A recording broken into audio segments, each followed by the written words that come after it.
ಬೆಳ್ಳಂಬೆಳಿಗ್ಗೆ ಗುಡಿಸಲಿಗೆ ಆಕಸ್ಮಿಕ ಬೆಂಕಿ.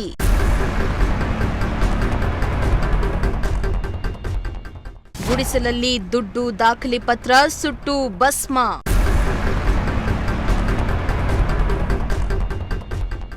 ಬೇಸಿಗೆ ಮುಗಿದು ಮಳೆಗಾಲ ಆರಂಭವಾದರೂ ಕೂಡ ಬೆಂಕಿ ಅವಘಡಗಳು ಮಾತ್ರ ಕಡಿಮೆಯಾಗ್ತಾ ಇಲ್ಲ.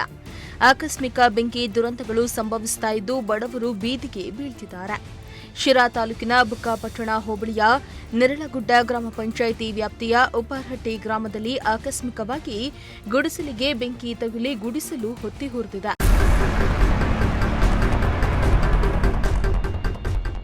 ಇನ್ನು ಉಪಾರಹಟ್ಟಿ ಗ್ರಾಮದ ಪ್ರೇಮಲತಾ ಎಂಬುವವರಿಗೆ ಸೇರಿದ್ದ ಗುಡಿಸಲಿಗೆ ಬೆಂಕಿ ಕಿಡಿ ಸಿಡಿದಿದ್ದು, ಬಳಿಕ ಗುಡಿಸಲಲ್ಲಿ ಸಿಲಿಂಡರ್ ಸ್ಫೋಟಗೊಂಡು ಬೆಂಕಿಯ ಕೆನ್ನಾಲಿಗೆಗೆ ವ್ಯಾಪಿಸಿದ್ದು, ಗುಡಿಸಲಲ್ಲಿದ್ದ ವಸ್ತುಗಳು, ದಿನಸಿ ಪದಾರ್ಥಗಳು, ದುಡ್ಡು ಹಾಗೂ ದಾಖಲೆ ಪತ್ರಗಳು ಸುಟ್ಟು ಭಸ್ಮವಾಗಿದ್ದು, ಅದೃಷ್ಟವಶಾತ್ ಯಾವುದೇ ಪ್ರಾಣಾಪಾಯ ಸಂಭವಿಸಿಲ್ಲ.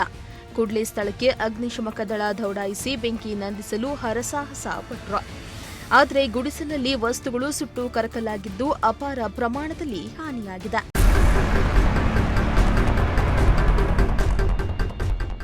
ಇನ್ನು ಪ್ರೇಮಲತಾ ಎಂಬುವವರು ತನ್ನ 3 ಚಿಕ್ಕ ಮಕ್ಕಳೊಂದಿಗೆ ನೀರನ್ನ ತರಲು ಹೋದಾಗ ಬೆಂಕಿ ದುರಂತ ಸಂಭವಿಸಿದ್ದು, ಎಲ್ಲರೂ ಪ್ರಾಣಾಪಾಯದಿಂದ ಪಾರಾಗಿದ್ದಾರೆ.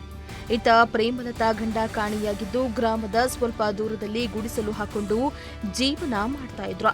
ಆದರೆ ಗುಡಿಸಲು ಬೆಂಕಿಗೆ ಆಹುತಿಯಾಗಿದ್ದು ಬಡ ಕುಟುಂಬ ಈಗ ಬೀದಿಗೆ ಬಿದ್ದಿದೆ. ಗುಡಿಸಲನ್ನ ಕಳೆದುಕೊಂಡ ಕುಟುಂಬಸ್ಥರ ಆಕ್ರಂತನ ಮುಗಿಲು ಮುಟ್ಟಿದೆ.